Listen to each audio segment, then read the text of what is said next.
Welcome to Oops All Dragons. It's your favorite podcast and mine. It's the podcast where we talk about Dungeons and Dragons and tabletop and nerd shit and whatever, and we talk to people, and we get into the things that we like. And I'm Lisa. And I'm Varun. And I'm Jessy, the 60-year-old DM in training. Yes, that is our guest today. We have a guest for Taking the initiative. Jessy. I like it. Yes. You know what? That makes my job easier. Yeah, before we get into the business, right? We gotta know, this is like the only time I talk to my good friend Varun, and I have no idea what's going on in his life. So what's going on in your life, Varun? Since the last time we spoke, catching up on TV, watching Inside Job. You ever see that on Netflix? Nope. That's a good show. It's a show about what if all of the crazy conspiracy theories were real, but also like a giant corporation. So like the deep state is making clones and killing JFK on the grassy knoll and lizard people and Mothman and all of this stuff, but it's, essentially a white collar office of people running the shadow government. Flat Earth and no moon landing? The moon landing, was apparently fake. In Flat Earth, I don't know, because they also have Inner Earth and reptoids. So like, well, they did touch on that. With a couple of flat earthers taking the ship hostage. I haven't gotten all the episodes. I've got the first 3. But it's pretty funny. Yeah. Oh crap! My bad. No, that's fine. I assumed they would do something like that. But yeah. Watching that, pretty funny show. It's kind of like Rick and Morty type humor, but specifically around like conspiracy theories of like any kind. And then also catching up on Andor for the Star Wars. Actually, like much better than I thought it'd be. I thought that show was going to be garbage because I didn't like Rogue One at all, really. But the fact that they actually make you care about Cassian Andor makes me really wish that they had made this show before they made that movie. Because now I give a shit that he dies in Rogue One. Spoiler for Rogue One, because duh. A movie that's been out for 6 years? Forever, that everyone already knew what was going to happen by the end. Yeah. But yeah, while watching Andor, pretty good show. And then Best in Dough. That's my favorite reality show that I found on Hulu. It's only 10 episodes, but it's a pizza reality show. Oh my god. It's my favorite. I love pizza. Lisa knows, but Jessy, pizza's my favorite food in the world. I'm a pizza snob. And hang on, let me write that down. And yes.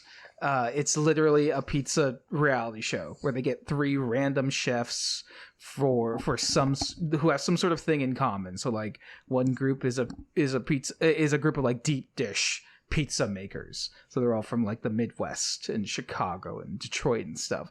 And one group is all like good chefs who do other things other than pizza, who do like sushi or Brazilian food or whatever, and they have to turn that into a pizza.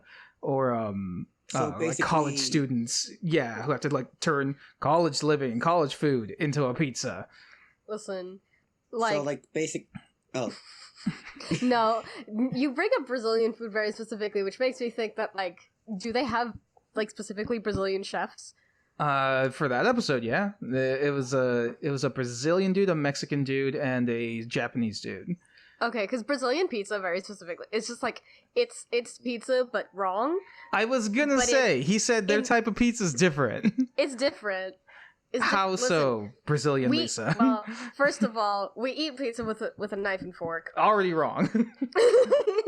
And it's often with white sauce. Oh, God! There's all sorts of shit on it that, like, you're like, really? On a pizza? Like... Well, we have a dessert pizza, okay. So there's chocolate on a pizza. Well, I mean, is it chocolate and cheese? No. So if no. it's just like it's chocolate and bread, like it's bread. It's bread and chocolate.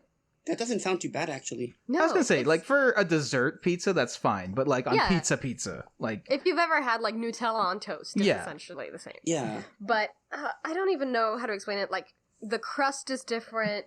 The way that the toppings are seasoned and put on there, it's different. It's just different. I don't know how to explain it. It's just different. If you are lucky enough to live somewhere by what's called a rodízio, a Brazilian pizzeria, get in there, get a slice, and experience the world. Oh, yes, you do. In Pompano, I think it's in Pompano, last I remember, there's a place called Jeep Pizza. Shout out Jeep Pizza. If it's still in function, it's DI Pizza. Give me a sec. You can just listen back to it, man. PIVC. It's in Parkland. Yeah. Oh, okay. That's not too far. No. It's if you're in South Florida, if you're in like Broward, go to Jeep Pizza. Don't tell them I sent you, they won't know. But yeah, take your family. It's a good time. But yes, no, Brazilian pizza. Very specific thing. Anyways, so that's a tangent. So other than the reality show very specifically made for you, anything else? Still finishing up my second to last run on Triangle Strategy. Now I am actually liberating the oppressed folk, which is going to be good from a moral sense point of view, because the last two runs I really just kind of sold them out. But I know it's also going to be a bit of a backfire situation, because by rescuing these people and kind of throwing in my lot with them and essentially just leading an exodus out of the continent, the people I was in charge of previously, so my former like domain of people, I'm probably gonna have to abandon them, so they're all gonna get effed because of it. And have you examined at all what it is in yourself that led you to the first set of choices before you knew what the game was about? Ah, boy, it was me just trying to do the right thing in the moment. And to be fair, in that first run, when you get to the final branch and it's hypercapitalism, introduce a theocracy, or break out this slave class, essentially. And I wanted to do that one. I wanted to try and do that one, but I could not convince the rest of my group to do it because I didn't have good enough arguments or whatever. Like, I didn't know what to say, or I didn't have the evidence to present to them on that first run. So they're just like, no, we're not going to listen to you. We're going to go this way. I was like, oh, shit.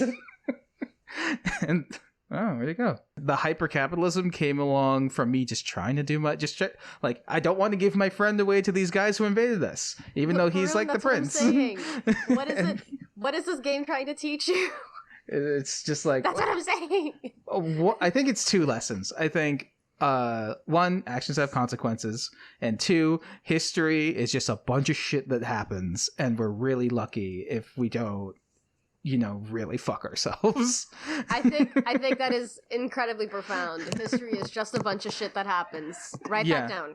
Yeah, because the quote unquote golden path through the game where everything just goes right, you can't really do that on your first run. You have to know how everything is going to go and make the exact right decision at the right time and know how someone's going to react. So like, if you're taking it's like impossible to do in real life unless you're like, that's exactly it. That's what I'm trying to get at. It's like, that's the point of the game. It's like, there is no right answer, because the only way to get the right answer is to know exactly what's going to happen, and there's no way of knowing exactly what's going to happen, because there are no redos in real life. Yeah, there's no restarting the game in real life. The only way everyone ends up okay at the end is if everything just fell the right way. That's literally what they're trying to say. Yeah, which kind of, may I get into my thing? Go into yours. Kind of dovetails nicely into my thing. My friend forced a group of us to go watch this movie called Triangle of Sadness. Speaking of triangles, speaking of commentary on society, that movie sure had a lot to say. I have not heard of this one. It's a bit of a modern art house movie. Okay. I recommend watching it. there is a scene in particular that I have to look away from. Don't eat a heavy meal beforehand, is what I'm gonna say. But otherwise, it's a pretty fun time. If you can somehow catch it while it's still in theaters, which I think it's only in theaters for like maybe like a couple more days. So by the time this episode's out, it's probably not in theaters anymore. But it's a French movie. No, it's American. Oh, okay. I can't even really get into it without spoilers. Just like it's the worst kind of people having to learn a lesson and just refusing to learn their lesson the entire time. It's a fun time. I highly recommend. Does it have to do with boats? Yeah, there's a boat. Okay, no, that is the movie. Apparently, it is a French movie. Sans filter, Triangle of Sadness in English. I'm looking it up. Ruben Östlund's wickedly funny Palme d'Or winner. Okay. And interesting poster. Is which poster are you looking at? Is it the one that's like the Bermuda Triangle and the No, it's yacht? a bunch of people. It's a bunch of people on a yacht, and the yacht's on fire. Yeah, that is definitely a thing that happens. Okay. Like, what are the themes in this movie? Capitalism, consumerism, people who are well-meaning but just generally like too stupid to like examine their own privileges. And Woody Harrelson's there and being kooky. Oh, okay.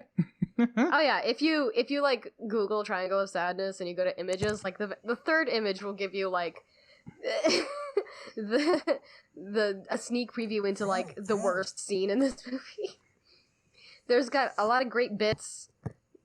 It's incredibly funny, and I see an old lady vomiting. Yes. I see someone tied up. Yeah, no, there's I'm not gonna tell you what I see a bunch of people yelling. I'm not gonna tell you what happens. I'm just telling you what I'm seeing. I'm just like, yeah, I kind of want to see it now, just for the oddity of just some of these images. Yeah, like the very first scene is hilarious. It's it's like a trailer that's been out for a long time. It's like a bunch of like male models at like a casting thing, and they're being like, and like this guy's explaining to them like, when you're doing, the more expensive the brand, the more pissed off you have to look. And so there's this whole bit of like, when you're doing H&M and Zara, you're happy, you're multicultural, you're friends, and now Balenciaga, and they're all just like frown and throw their shoulder, and the angry Balenciaga stomp. It's so accurate, because I think that Zara is and then he's having them like all against the wall, and they go H&M, smiling, Balenciaga, frowning, but H&M, Balenciaga, H&M, Balenciaga. Yeah, and like I think that trailer, or like they like released that clip like right around when Fashion Week was happening a couple months ago, and it was literally I think it dropped right around the Balenciaga show where everybody was like stomping through the rain and the mud. And comedy. Okay. Pure comedy. It's so good. Yeah, that's my recommendation. Triangle of Sadness. Okay. Triangle of Sadness. Okay. You have 2.5 hours to just watch some people not learn their lesson. It's great. All right. And Jessy, what have you been up to outside of D&D? Not much really. Just school, watching shows. What are you watching? A bunch of stuff that's on random broadcast television. I've gone into The Legend of Vox Machina, which was made from Critical Role. Yeah, we've talked about it. It's podcast adjacent. Like it doesn't have to be a podcast, a D&D thing, but like, yeah. How'd you like the show? It wasn't a. Because or do you listen to any Critical Role? I've only heard of them. Okay. And I've only seen the show. Yeah. Yeah, what'd you think of it? It was great overall. I'm still trying to figure out who the heck the NPC is. Oh, who Because in every party, there's always that one NPC that screws everything over. Oh, well, in the main party, there's actually not an NPC. Yeah. Those are There all isn't? they're all the player No, sir. characters, yeah.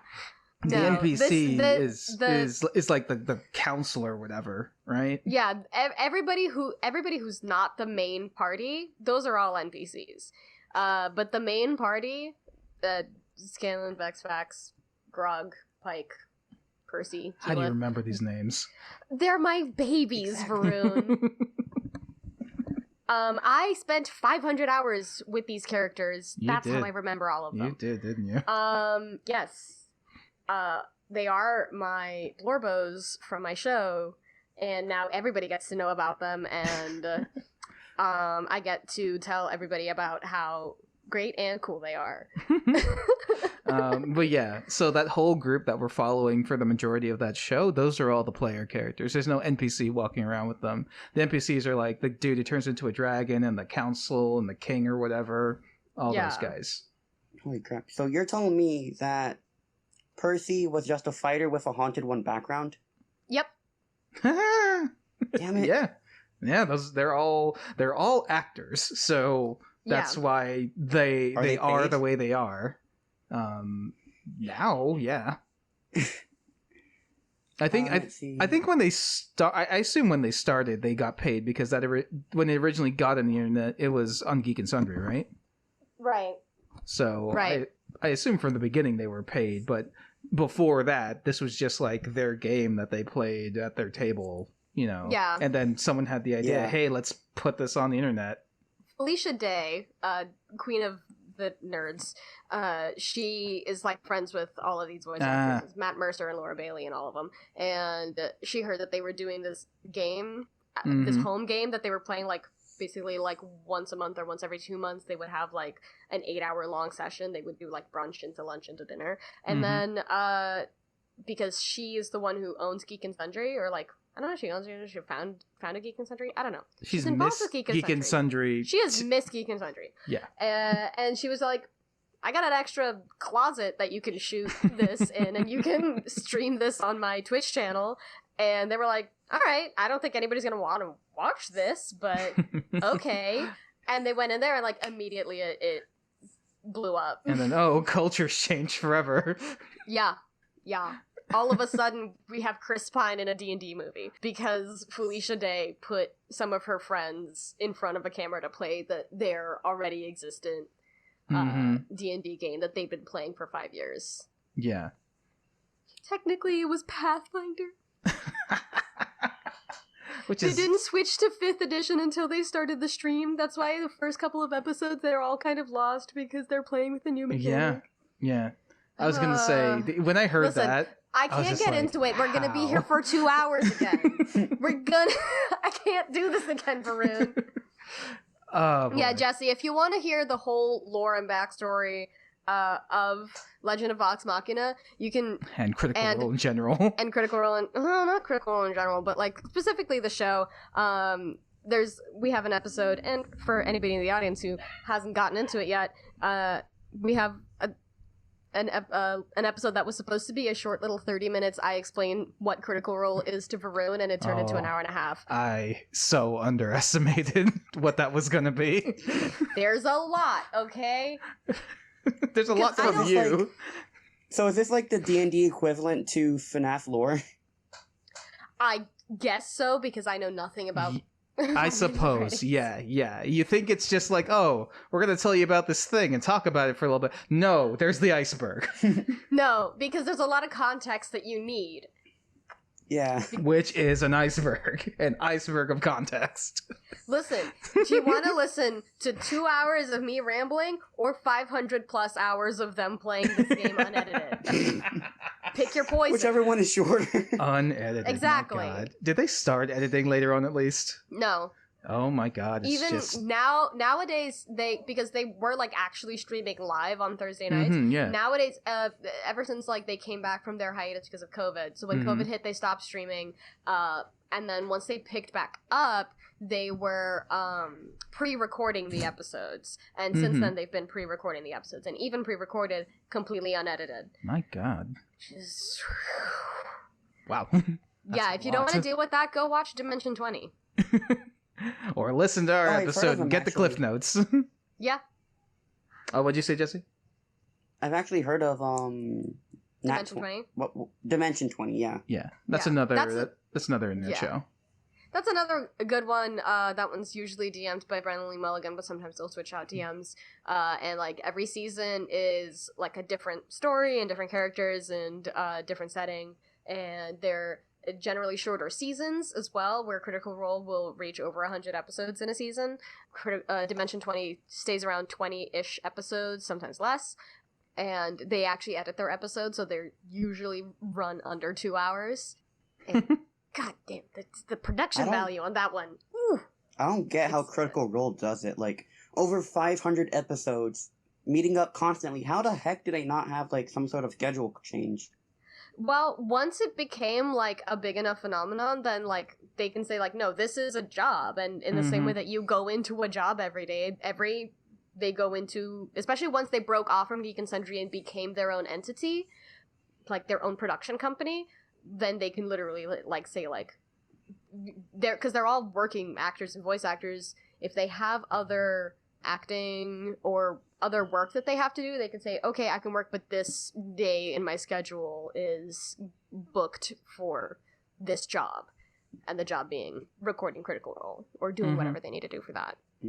When it's a job, when you get paid to do it, and you can very easily block out 6 hours to play a game. For those of us who just do it for fun, it's not that simple. It's a little tougher. I wish. Exactly. But, you know, speaking of playing this game and all that, because, again, if you let me go, I will talk about Critical Role for entirely too long. It is my special interest. Yeah, let's get into this. So, Jesse, you're a youngin'. Yeah? When did you realize you were a nerd? And when did you start playing D&D? Like, how did one thing lead to the next? It all started this year, at Otaku Fest, when I saw, like, at the corner of my eye, a bunch of people, one guy with, like, something covering some notes behind it. I decided to join the second day of Otaku Fest, and from there, I just started, like, you know, having, like, a keen interest to it. What were they running at Otaku Fest? Was it Lost Mines of Fendelver? No. Okay. I'd assume not. So, this one that I played at, I remember there being a crystal that gives a few goblins life. And we had to destroy the crystal instead of the goblins. Not sure which mission that was. It sounds like a homebrew. But I remember thing, it being probably. a one-shot. Yeah, it's probably just like a homebrew thing that they made. Yeah. Fast forward a few cons, I decided to help Flynn's out at setting up their vendors area. And fast forward a couple of weeks, I went to Flynn's itself, and I saw off the corner of my eye they also do D&D there. So I asked about it, and on my first actual D&D game, I met Lucas, who was patient enough to introduce me into it. And our buddy Lucas, who has been on and has had multiple cursed episodes where some sort of horrible technical thing goes on. Sometimes you guys hear it, sometimes you guys don't. But yeah. Yeah, don't say his name a third time or you're going to summon that. The internet's going to go out. But great, now I'm tempted to say it. But Azif On Q, our art man, he's kind of taking you under his wing, yes? Yeah. I'm basically under his training, if that makes sense. Mm-hmm. And from there, I started to go to Flynn's more often, and a few sessions after, I was asked to DM there, if I remember well. Mm-hmm. So and from that point on, I am now a DM in training. All right. So before we get into the DM stuff, play wise, so what are some of the best player moments you've had? Stuff that you've done on that opposite side of the DM screen. I'd have to say those times I've played as my Dragonborn Barbarian, when he had his high moments, and my Plasmoid Barbarian as well. Right. You play a Plasmoid I think you're using the custom lineage sort of thing to do that? No, I'm using Spelljammer itself. Oh, okay. We forgot to get into Spelljammer when that came out, didn't we? We did. Whoops. I don't know. We'll talk. You'll know about it. Maybe we'll run a game with it and then talk about it at that point. But okay, so yeah, you get to be a I've played with you with that. Plasmoid. Yeah. Very gooey. Can't speak, right? Yeah. But for the sake of everyone else at the table, he can speak common. That's an interesting one, because it's not even like the Kenku thing where you mimic sounds. It's like you literally cannot speak. I was gonna say, what made you gravitate toward the Plasmoid? My first ever character was a Plasmoid Paladin, if I remember well. Mm-hmm. And that did not go so well. I barely even knew how to play as a Paladin. Mm-hmm. And this was one of the first games I got into, hosted by Francisco. Mm-hmm. Did you know that as a paladin you could use magic? I did not know that. Oh my god, you're the second I paladin. wish I knew that going into the game. You're the second person I know who started playing a paladin and didn't know they could use magic as a paladin. What is it with this class? Ooga booga, night. Ooga booga, no magic. I think because the paladin projects the image of the knight, I think that when we think of the noble knight, we don't necessarily think of somebody who uses magic. I guess. Yeah. Because if you're somebody who's not familiar with the game, not so deeply familiar with the game, you're just gonna go at first glance, I want to play a knight, and then your DM will go, okay, then you're gonna play a paladin. And if they don't explain further, you're gonna go with your. If they're a bad DM, they'll say that. Yeah. You're gonna go with your preconceived, experience of what a knight is. And that's a sword guy. That's not a magic Be a guy. fighter, not a paladin. If your DM as a starter tells you, hey, you want to be a knight, be a paladin, they're a bad DM. Honestly, what I would say is, if you want to be a knight, a fighter subclass samurai would be the closest thing to a knight.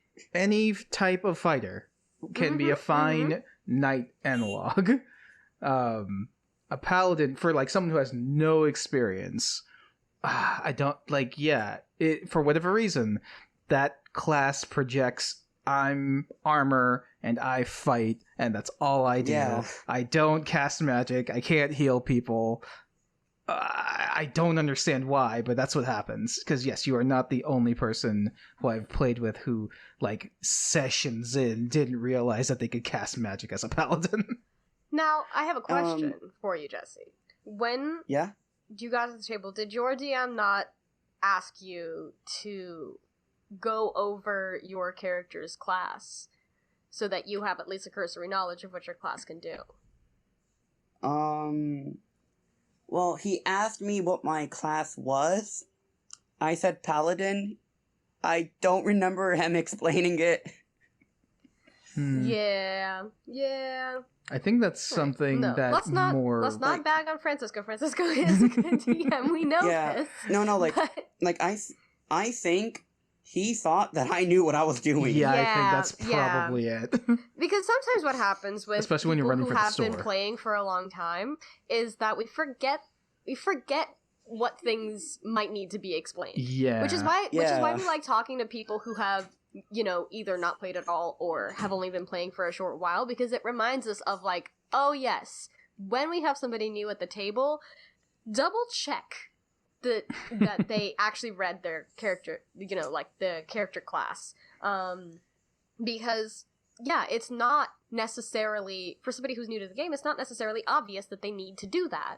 Because you as a player might be expecting your game master to explain it to you, while your game master is expecting you to have done your homework without having told you that there was homework to be done. Yeah. Yeah. Speaking of not knowing what you're getting into, in my current campaign that I'm hosting over at Flynn's, one of my players who's almost new to the game, he wanted to be a completely homebrewed race and class. A Wizardall sword mage. And I was like, okay, do you know what you're doing? He was like, no. Do you? And I was like, no. Yeah. So I just let it roll for the first. That's where you go. Okay, let's look in the book and see what we can find in the book that's similar to what you want. Because homebrewing whole after that, is. So what did you do? After that first session, he reached out to me asking if he can like fight one of the other players, get into a fight, and kill his character off, in which I thought was a good idea. And that way he'd be able to make a 5e character. Wait. So he wanted his character to fight another character, and for his character to die so he can create another character? Yes. Fortunately, who he fought was a cleric warforge, and within that fight, the BBEG was born. Tell me about that. Let's unpack that. Okay, so the BBEG, Big Bad Evil one of theirs reached out to me, and he said that he wanted his character to end up being it. So now I'm writing a bunch of lore. This only happened on the second session, so... So this homebrew character who died is going to become the big bad evil guy? No, the homebrewed character died. Okay. The Warforged, people think he died. Okay. Oh. So a player character is just gonna turn evil? Yeah, I'm currently trying to think of a weapon that'll make the party's case harder once they get to the BBEG room. So it's this blade, correct? Once swung at an enemy, they'll disappear from existence. What the party don't know is that they're actually being teleported to the BBEG room. Meaning, the more you use this blade, the more enemies you're giving yourself in the BBEG room. Okay. I see. Where it's like they're thinking they're vanquishing their foes, but all they do is populating this dungeon. I get that. Is it a room or is it the dungeon that they're sending people to? I didn't think that far through. So all I know is that BBG room, enemy pours in. Okay. So I have questions. If we're just going to get into the DM side of things. So did you have a goal that for this campaign before your player proposed this to you? Not necessarily. Thank God he proposed it. Okay. So that's the first piece of advice to anyone wanting to run. Have an idea of what you want the goal to be for this campaign. Because we talked about it with Ari on the last episode. If you have a campaign, even if people are having fun, a campaign with no goal will eventually just kind of peter out, or something in real life will happen, and all of a sudden the group will break up because, hey, schedules don't align anymore. With that said, though, we do always, remind you that, like, you go into a campaign with an idea, but you can change. Yes. You have an idea, but then your player character presents you with an opportunity to take a player character and turn him into your final boss. Mm-hmm. Take it. Take the opportunity. Change things. But yes, what Vern's saying is also correct. Where you should have an idea. So now my second point. So a player's character becomes the big bad evil guy. Why? He never told me why. He just said he wanted it to be the BBEG. that's also a huge red flag because Yeah. now the players have no motivation to go find and fight this person. Mm. So that's something I would also work on. Establish, yeah. Yeah. What is his motivation, the character's motivation for becoming evil? And then what's he trying to do that's going to affect the world in such a way that the players would, care, want to get involved with this? Okay, so from what I remember, the motivation would be betrayal. Because, like, one of his allies started to fight the Warforged, so... I mean, but is that a motivation for someone to become, like, a super evil dude? Wouldn't he just, like, get a bunch of other guys and just come jump them? I guess. And you could lean into the fact that he is a Warforged, a construct. You could say that maybe whoever created him had like a dormant program in him that this betrayal activated, and now he's this like criminal mastermind sending people maybe someone found sowing chaos, doing something that catches the party's attention and brings them to him. To me, that seems like kind of the obvious choice, given that it is a Warforged. Use that to your advantage. Don't be afraid of doing the obvious. It's absolutely fine. And like it could be a situation where maybe he was dead, but then someone found his body and reanimated him, reprogrammed him, whatever the equivalent is for a Warforged, and now he's evil. The reason I bring that up, you want to have some sort of motivation that makes sense, because especially the way Flynn's works, it's, the groups can change week to week or over time. It's not a necessarily consistent group. So if someone who was playing a character way back when betrayed them, and that's the only motivation, but then they're not playing, they're not in the group anymore, they can't make it as much, or they're not playing that character anymore by the time you're ready to spring this trap or whatever on them, again, it's not going to make a whole lot of sense.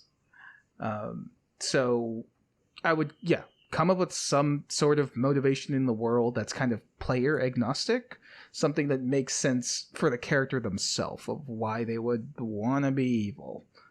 Got it. And for the sword idea, again, it's an interesting idea, but how do you use that to make it that the party isn't overpowered? Because then they'll just kind of beat everything you throw their way once they hit it with the sword. But they'll be remet with it in wherever they're being teleported to.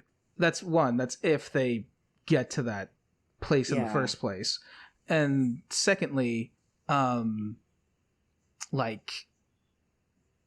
they all just being transported to one place? Why, if all these enemies end up in the same place, why didn't they all just kill each other? Because depending on what they are, they may not like the party, but they may not like each other either. The idea of the big bad guy snatching foes that the party has fought or vanquished in the past, and uses them in their final dungeon or whatever. That's a good idea. You don't necessarily have to make a game mechanic around it. Just say that that's something they did, after they beat the baddies. If it's a necromancer, that's super easy, because then the necromancer just has to find the body of the thing that they killed, take it back to their lair, resurrect it, boom. Instant horde of familiar faces. So and making it a bit more selective too, instead of just making it part of the swords mechanic, making it more selective as like a narrative thing gives you the room to pick and choose which creatures and NPCs or whatever it is, enemies, to throw into that final dungeon, and you can specifically, if you have that foreknowledge of that is what's going to be happening, you can try to get your players and your player characters to actually like learn who these people are, so that when you get into that final dungeon, they recognize them. Because if you hand a barbarian a sword, they're gonna hit everything with it. And like I feel like after a certain point, them walking into a dungeon and just seeing like a random owlbear, like it's not gonna register necessarily. A bunch of like, goblins to connect a bunch of goblins, some spiders or whatever. Like they're not going to necessarily register to connect it to the sword. Where if whenever it was adult blue dragon that they fought, that right. They haven't fought any blue dragons except this one, and it has a telltale mark from when someone hit it that gives that connection of like, it's that thing we fought before, it's back. Yeah, and removing it from the sword, you can choose to do NPCs and enemies that they very specifically like would recognize, somebody that they really had beef with and were like, thank God we got rid of that guy. Oh, why is he back? Why is he here? So basically be more selective. Yeah, a little bit. Yeah, because I would not leave it up to random chance of just like the players. Because your last dungeon's going to be kind of a mess at that point. Yeah, that's going to be a lot for you to keep track of. And also, it'll be more narratively effective, because what D&D is, it's a storytelling game with all these rules, but you and your friends are making up the story, and every now and again, you have to refer to the rules to see if something works or doesn't work.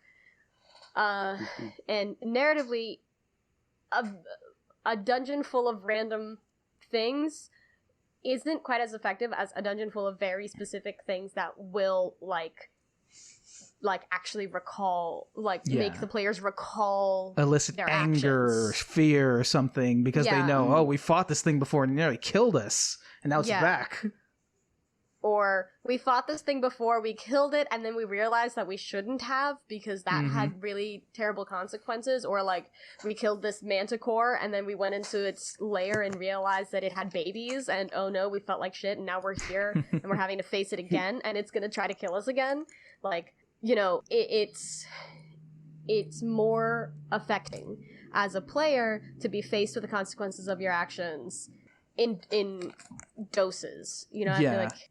And I think of the larger I'm point, like walking around it. I can't find quite a way to explain it, but I hope it makes any sense. I think the larger point for me is when you're the DM and you're not running something out of a book, but even with a book, it's even less likely this will happen.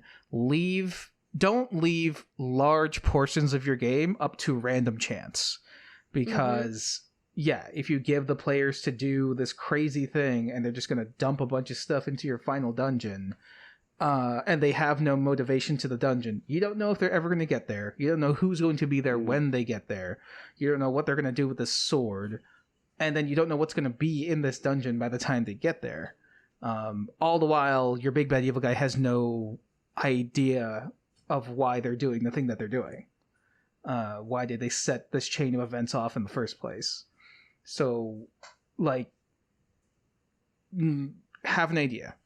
Like Lisa's saying, curate a little more. Give the bad guy a motivation. If you're going to stick with the Warforged, okay, why? I don't think betrayal by someone in like a random one shot is going to make sense unless that player's there through the whole game, which is pretty unlikely given the kind of store atmosphere you guys are in. Well, what happened was that so they were tasked to get rid of a bunch of sky sharks, and while doing this, a fight broke out with the two. Someone on the ship accidentally hit one of the others that were fighting the sky shark. They're actually called scavards, but I like to call them sky sharks. I was gonna say, is that a motivation to become a supervillain? I mean, maybe. Think of it this way. You're fighting a giant shark. One of your other teammates just come up with a fist ready to punch you. Meanwhile, the ship is trying to hit you. But how long did they know each other before that? They just met. So yeah. They met in a bar before going into space to fight these giant sharks. Why would you care if some rando just hits you if you're an adventurer? Like, that happens all the time to these people.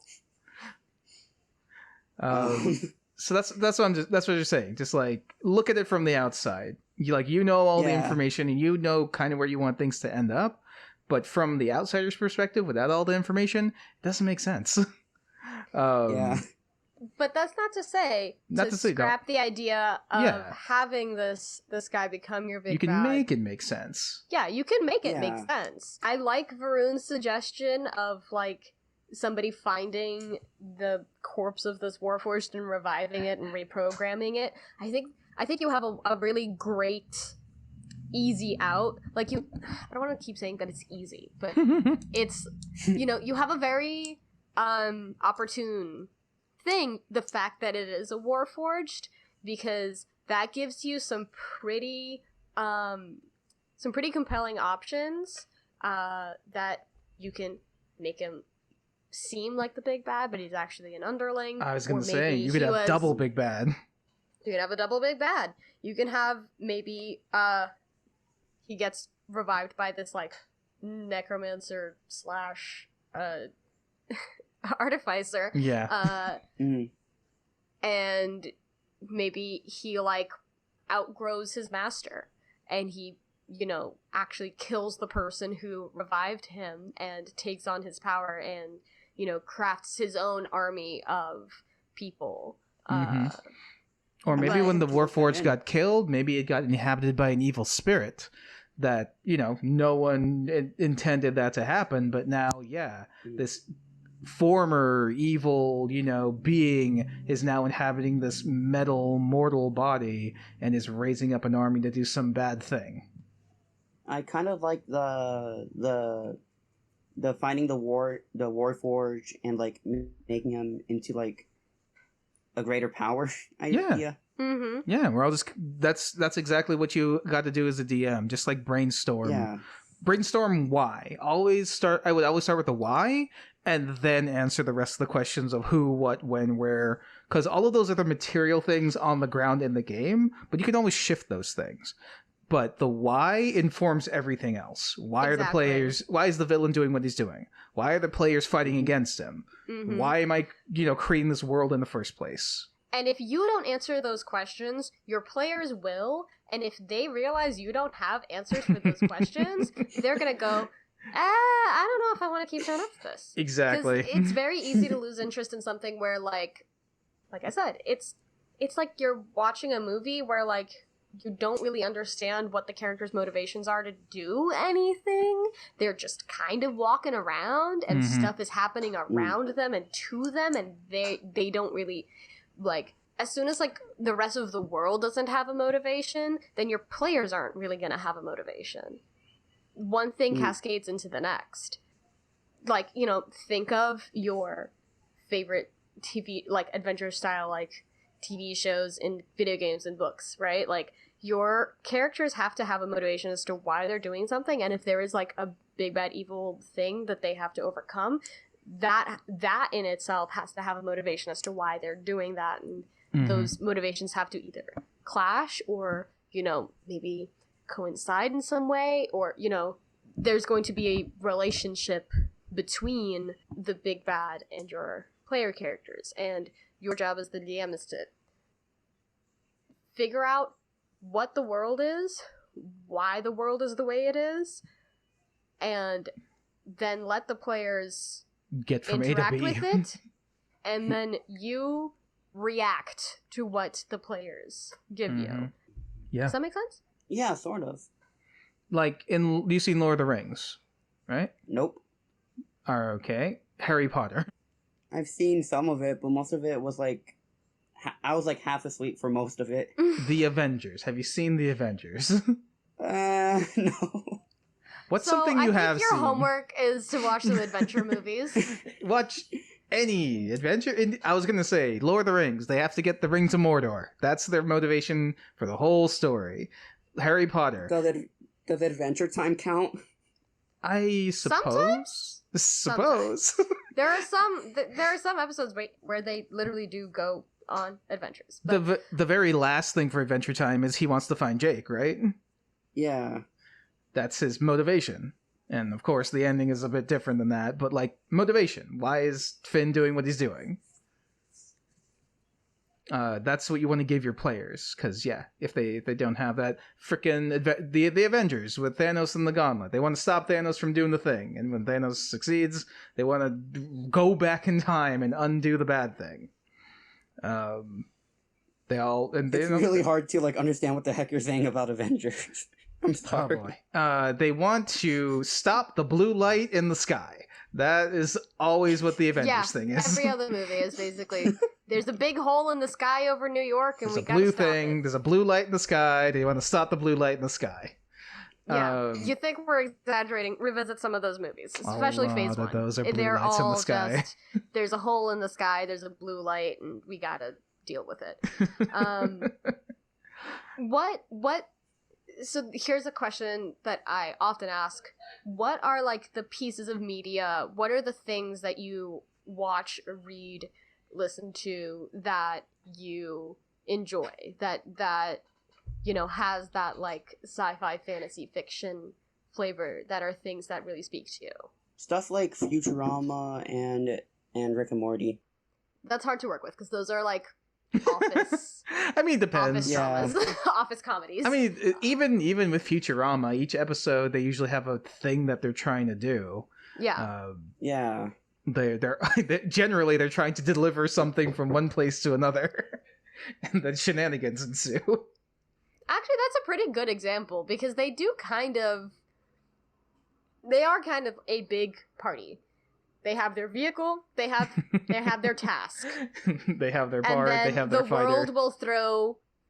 The world around them will throw hurdles that they have to leap over, and they have to find creative ways to overcome them. And sometimes the ways that they choose to overcome whatever problems in front of them creates more problems. Mm-hmm. That's actually a pretty solid approach to storytelling when you are doing an ensemble thing. Mm-hmm. Because that's what a D&D party is. It's an ensemble. It's an ensemble cast. It's a group of people. I think that you are going to throw problems at, and they're going to try to solve a problem, and then you're going to go, you solved this problem, but you've now created 6 more. Yeah. That's what it sounds like the D&D movie that they're making is.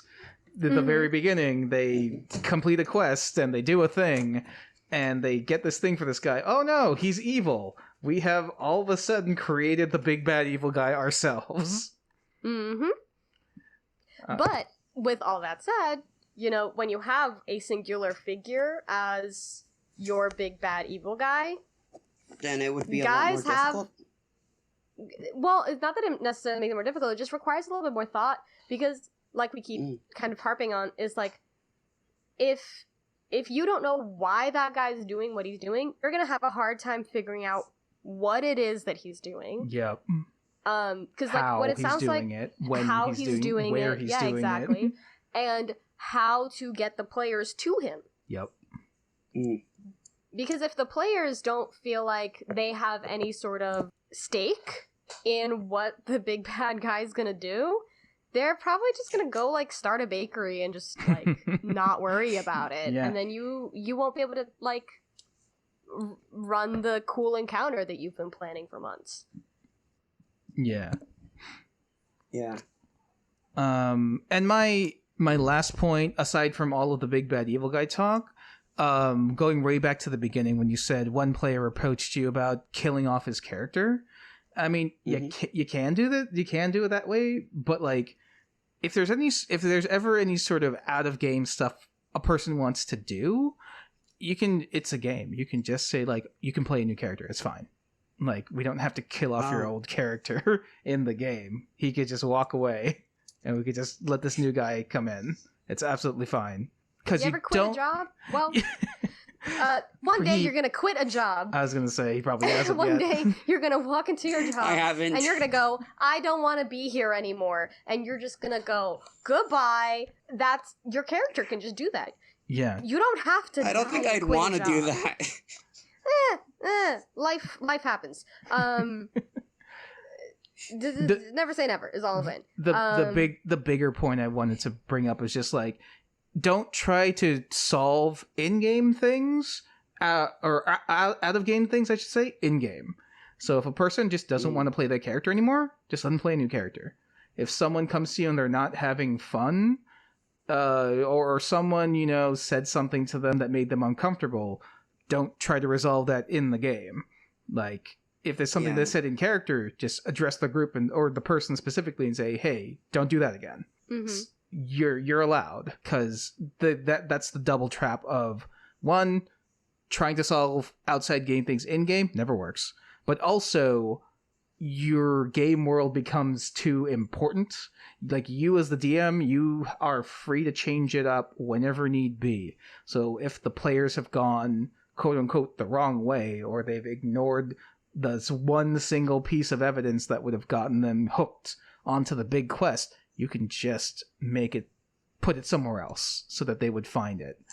Because if that one piece of one clue is going to keep them, is it going to be the difference between everybody wandering around for 10 sessions, or they get on the train to go beat the big baddie, and everyone has fun. You want to take the route where everyone has fun. Yeah. The most important thing about D&D is making sure that everyone in the group is having fun, right? Yes, 100%. And do you ask for feedback when you're done with your sessions, Jessy? Yeah, I do. Cool. They liked it. Mm-hmm. Okay, so I always do that. I've been running for years at this point. Every session I finish, I still always ask, first off, did everyone have fun? Second off, was there anything I could have done better? I always ask for, if someone didn't like an encounter, or there's some, something they didn't like or something they really like, they'll mention it there. And let them know that even if there's something that they want to talk to me about and they don't want to talk to it with the group, they can just message me directly afterward. If there's some sort of other critique they want to give. But yeah, no, that's good instincts. Always ask for feedback. Absolutely. Yeah, and the thing with asking for feedback too is that the first couple of times you do it, you're probably not going to get anything. They're probably going to go, oh yeah, I had a good time. Great job. No, it's fine. People aren't going to know what to say. But over time, people will be able to be like, oh, I really liked that, or I really wish this had went that way, or it would have been cool if this had happened. Over time, people will get more comfortable with you and be able to... And also, over time, people will get more comfortable with the game to be able to recognize when things could be different and how to verbalize that. So, Jessy, any other questions from your side? I do have a piece of advice for the DMs out there. Okay. If the party wants to do something stupid, let them do it. It gives you more time to think about what you want to do after. Well, it's not just that. No, I would second that, but not just for the fact of hey, it's a stalling technique, but also sometimes the stupid thing that they do is fun. Sometimes, sometimes they want to do something dumb in the game, but it turns out everyone has fun doing it. Let them try. Let them go. Not gonna say that, hey, that stupid thing that they want to do is gonna succeed every time, but give them the opportunity. Let them roll some dice. Let them see if it'll work out. Because on my second and most recent session that I've ran, one of the characters wanted to harvest an egg out of a live giant shark. Well, yeah. Wait a second. Sharks don't lay eggs. Inside of the shark, there's an egg, but the scaver. All right. I'm just saying, if they're anything like real sharks, they're just live born. Fish, so the sharks are unique among fish in that their young are born alive, swimming. They just come out of them. But I didn't know how scavers work, so I just said screw it. Imagine, give it an egg. It's a fictional creature. So you then can just say, yeah, eggs. So then, what happened when they tried to get this space shark egg? They somehow managed to get it out, and he thinks that it's gonna hatch. I don't think that's how it works, but I don't. If he wanted that thing to hatch, he should have left it inside his mother. That's what I tried to talk him out about it. So But now he's gonna have a lesson. He's gonna sit and watch this egg rot for the next couple of weeks in his backpack. Yep. He's gonna keep going, egg check. And you're gonna go, alright, you check the egg. Nothing. Yeah. And it's starting to smell a little bit. Yeah, no, I think I might do that.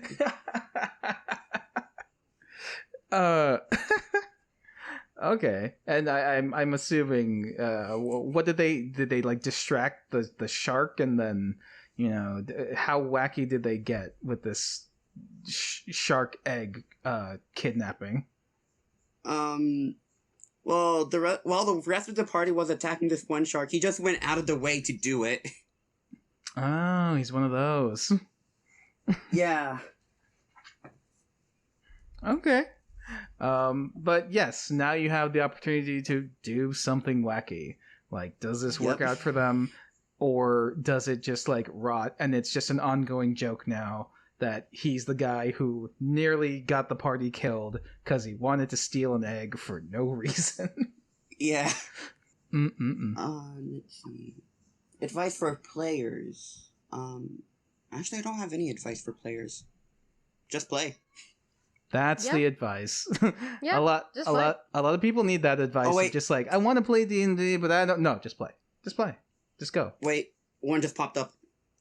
If you're gonna play with people you know, because then you'd be more comfortable with the mechanics and such. Sure, but that's if you know people who also play D&D. Yeah. Some people don't have that luxury, and they'll go to a store or play online or something. But yeah, if you can, play with friends. Yeah. Absolutely helps with that comfort level because, yeah, the game is just kind of us all being silly around the table for a while. And the third piece of advice for DMs, and I promise this is my last, you don't need, like, a crap ton of figures. Like, yeah, sure, they're good to have, but, like, you don't necessarily need them. You can just use dice on a grid.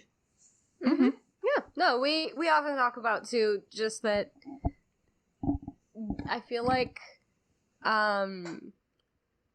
when you're a person who like watches all of these D&D shows and stuff and or is even like aware of it, you walk into a game store and you see the wall of D&D minis, right? You're made to feel like, oh god, am I allowed to play this game if I don't have all this stuff? And it's like, yes, absolutely. A piece of paper and a penny. You could use a penny as a character token, like. I was going to say you could use a coin as your dice. You don't even need dice. Just flip. Heads, you succeed. Tails, you don't. That's the simplest version of any RPG you could get to. Yeah, you can find ways to do it. You don't need all the accessories. They're nice and they're fun, and we like having nice, fun things, but you don't have to have it. I definitely agree with that. It's not a requirement. It's a cherry on top. Mm. Yep. All right. I think that's a pretty nice place to call it. I'm gonna say, like, follow, subscribe, comment. Hey, you did it! I did it. Whoa! You remember the plugs. Go to patreon.com/DreamSpellDragons. Give me $1, please. We've got some people actually sign up there, and we actually have some exclusive content. If you want to hear Lisa just go off on capitalism for a little while, we have some unedited rants that she has done, and we'll probably have some special episodes, like that Earthsea episode that you want to do. Might make that one a Patreon one. We'll see. Listen, I am prone to a monologue, okay? Just to let you go. And I'm prone to a monologue, and, we'll put them up on the Patreons whenever they happen. Join our Discord, talk about stuff there. If you've seen Triangle of Sadness, I want to hear your opinions. I want to know what your favorite scene is. It should be the elevator scene at the beginning, but that's neither here nor there. Have you created our Tumblr yet, Lisa? We're gonna have a Tumblr, don't worry about it. Do it. Do it tonight. I know you want to. Leave me alone. Engage that part of your soul that's been so bereft for so many years. The Tumblr side. Give me $1 and maybe I'll open the Tumblr tonight. I don't know. And Jessy, is there anything you would want to plug?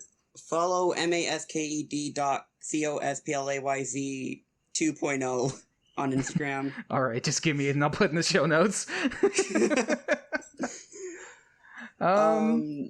That's it. And yeah, follow Oops All Dragons. Follow them on Spotify and on YouTube. On YouTube. On Wow, YouTube particularly. Like, YouTube's our big spot, apparently. Yeah. Doing my job better than I do. Well, can't have that. I'm pulling the plug on this. Can't go home, but you can't stay here. Goodbye. Bye. Oops All Dragons is a group effort. Our show is edited by Noel Hernandez, our theme was composed by Brendan Lyons, and our logo art is by Azif On Q. Links to more of their work and their social media will be in the show notes. Find us on YouTube and Spotify, and check us out on Twitter and Instagram at Oops All Dragons.